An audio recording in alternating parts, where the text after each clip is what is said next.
মালয়েশিয়াতে বেশ কিছু কাজ করেছি। আমাদের মাননীয় জ্বালানি প্রতিমন্ত্রীও গিয়েছিলেন। তো আমাদের একটা বড় ফোকাস ছিল যে আমরা পেট্রোনাসের সাথে একটা বড় মিটিং করেছি। তাদের সাথে আমাদের কিছু অয়েল অ্যান্ড গ্যাস ইনফ্রাস্ট্রাকচার নিয়ে কথা হয়েছে এবং তাদের কাছ থেকে আমরা ইমিডিয়েটলি কিভাবে গ্যাস সাপ্লাইয়ের মাধ্যমে আমাদের এক্সিস্টিং ইনভেস্টররা যে চ্যালেঞ্জটা ফেস করছেন সেটা কিভাবে আমরা কমিয়ে নিয়ে আসতে পারি সেটা নিয়ে একটা বড় কাজ হচ্ছে। দ্বিতীয়ত হচ্ছে বেশ কিছু বড় ইনভেস্টরের সাথেও প্রধানমন্ত্রী সাইড মিটিং করেছেন লজিস্টিক্স নেটওয়ার্কে, টেলিকমিউনিকেশনে। তারা তাদের বিনিয়োগের বাংলাদেশে বিনিয়োগ করার ব্যাপারে আগ্রহ প্রকাশ করেছেন। এবং তৃতীয়ত আমরা হালাল নিয়ে অনেকবারই কথা বলছি, গত বছরও আমরা যখন গিয়েছিলাম এটা নিয়ে আলাপ হয়েছে।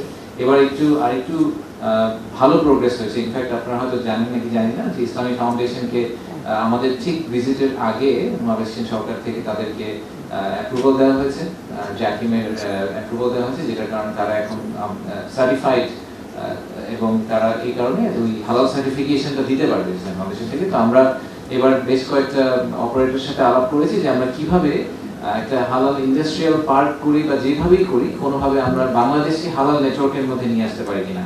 আনোয়ার ইব্রাহিম আমাদের প্রাইম মিনিস্টার ওনাদের প্রাইম মিনিস্টার বলছিলেন যে ওনাদের একটা বড় এক্সপোর্ট মার্কেট হচ্ছে এখন চায়না। ওনারা চায়নাতে হালাল ফুডস এক্সপোর্ট করছেন, হালাল কসমেটিক্স এক্সপোর্ট করছেন। তো ওই নেটওয়ার্কে এই লজিস্টিক্স হালাল যে ইন্ডাস্ট্রিটা, এটা লজিস্টিক্স নেটওয়ার্কের মধ্যে বাংলাদেশকে কিভাবে ইনকর্পোরেট করা যায়, সেটা মালয়েশিয়াতে এক্সপোর্ট হোক বা ওভারঅল ওয়াইডার এশিয়ান মার্কেটগুলোতে এক্সপোর্ট হোক, সেই ব্যাপারে আমাদের একটা বিস্তর আলোচনা হয়েছে এবং এই বিষয়ে আপনারা ভবিষ্যতে আরো কিছু প্রোগ্রেস দেখতে পাবেন। জালিয়ানে একটা বেশ কিছু সাইড মিটিং আবারও ওয়েফের পাশাপাশি হয়েছে আমাদের প্রধানমন্ত্রীর সাথে। বড় দুটো চাইনিজ স্টেট ওন এন্টিটির সাথে ওনার সাইড মিটিং হয়েছে। সেই সাইড মিটিংগুলোতে ওনারা বেশ কিছু নতুন বিনিয়োগের আইডিয়া বাংলাদেশে নিয়ে এসেছেন। যে ফর এক্সাম্পল ওনারা একটা গ্রিন সিটি করার কথা বলেছেন সম্পূর্ণ নিজেদের বিনিয়োগে।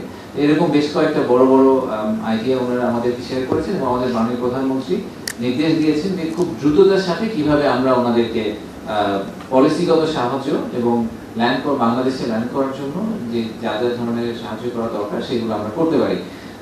তো উনি বিরাটকে প্রাইমারি দায়িত্ব দিয়েছেন যে ওনাদের সাথে যোগাযোগ করে ওনাদেরকে সাপোর্ট করার ব্যাপারে।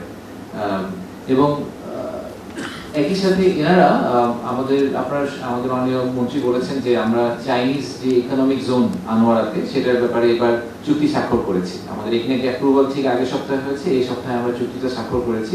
একই সাথে মংলাতেও আমরা মংলায় যে মডার্নাইজেশন প্রজেক্ট, এখানে জেটি একটা চাইনিজ কোম্পানি করছে, এখন আমরা জেটির ঠিক পাশে প্রায় 150 একর জমিতে একটা চাইনিজ ইন্ডাস্ট্রিয়াল পার্ক করার জন্য আমাদের সাথে একটা আর্লি স্টেজ এমওইউ সাইন করেছি। তো এই সব ক্ষেত্রেই একটা ছোট্ট ঘটনা বলে শেয়ার করি যে আপনাদের জাস্ট সেন্স পাওয়ার জন্য। সেটা হচ্ছে যে এরকম একজন কোম্পানিকে আমাদেরকে জিজ্ঞেস করা হয়েছিল যে আপনাদের এই প্রজেক্ট করতে কতদিন সময় লাগবে। তো আনোয়ারাতে ওনাদের পুরো প্রজেক্টের টাইম ফ্রেম হচ্ছে 7 বছর।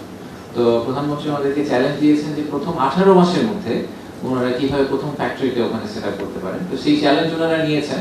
ওনারা বলছেন যে আগামী মাসে ওনারা জোন ডেভেলপমেন্টের জন্য গ্রাউন্ড ব্রেকিং করবেন এবং 18 মাসের মধ্যে ওনারা প্রমিস করছেন যে চাইনিজ ইনভেস্টর যারা অলরেডি ওয়েট করছিল।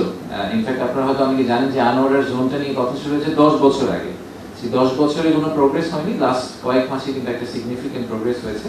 তো তাদের মধ্য থেকে ওনারা আসলে আশা করছেন যে আগামী 18 মাসের মধ্যেই একটা কিছু প্রজেক্টে আমরা কনস্ট্রাকশন এবং প্রোডাকশনের দিকে একটা মুভমেন্ট দেখতে পাবো আনোয়ারাতে। তো উনি দুই পক্ষকে ইনফ্যাক্ট আমি বলবো যে আমাদের কাউন্টার পার্টি যারা চায়নাতে আমাদের এই ডেভেলপাররা আছেন তাদেরকেও পুশ করেছেন এবং আমাদেরকেও পুশ করেছেন যে কিভাবে দ্রুততার সাথে আসলে কর্মসংস্থানের ব্যবস্থা করা যায়।